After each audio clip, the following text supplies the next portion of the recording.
Certains internautes semblent gênés que je mêle psychanalyse et actualité du monde.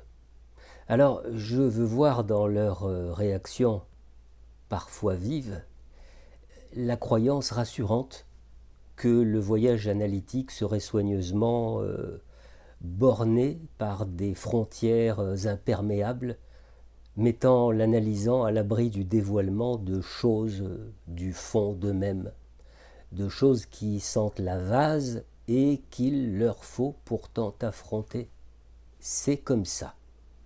Si l'on se contente de ressentir et d'exprimer des affects sans s'interroger sur l'origine de ces affects, si on ne travaille pas les répétitions qui nous font tourner en rond en tâchant de les éclairer à l'aune de notre histoire secrète, alors ne parlons pas de psychanalyse, mais de thérapie de confort.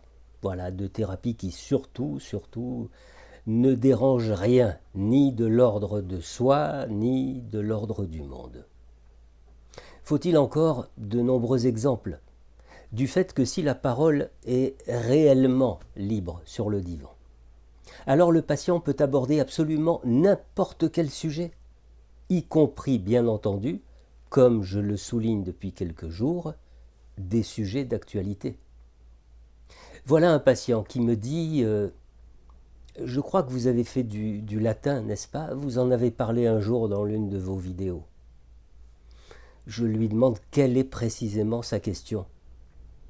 Il répond « Je me dis que vous avez forcément gardé en mémoire cette parole par laquelle Caton l'Ancien terminait chacun de ses discours. Delenda Carthago est. » Alors, souvenir des années du lycée. Il faut détruire Carthage, martelait Caton l'Ancien à l'issue de chaque prise de parole. Mais pour quelle raison le patient évoque-t-il cette phrase? Où veut-il en venir avec cette formule choc? Réponse: je ne supporte plus, lâche le patient. Cette suffisance, cette toute-puissance infantile, ces caprices, ces outrances langagières, cette énergie toxique qui me fait penser aux énergies fossiles avec lesquelles on n'en a pas encore fini et dont j'aimerais qu'on se débarrasse pour passer à quelque chose de plus propre. C'est le genre de personnage dont la moindre parole entraîne une pollution de l'environnement. Moi, et la parole de Caton l'Ancien dans tout ça?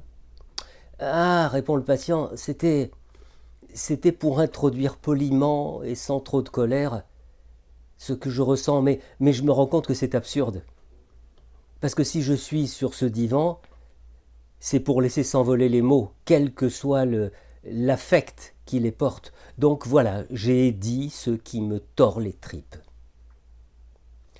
Une torsion des tripes qui, en analyse, permet au patient d'associer avec ce à quoi l'affect de colère en question le ramène, et qui n'aurait pu être dit sans cette liberté totale d'aborder n'importe quel sujet, y compris évidemment des sujets de l'actualité.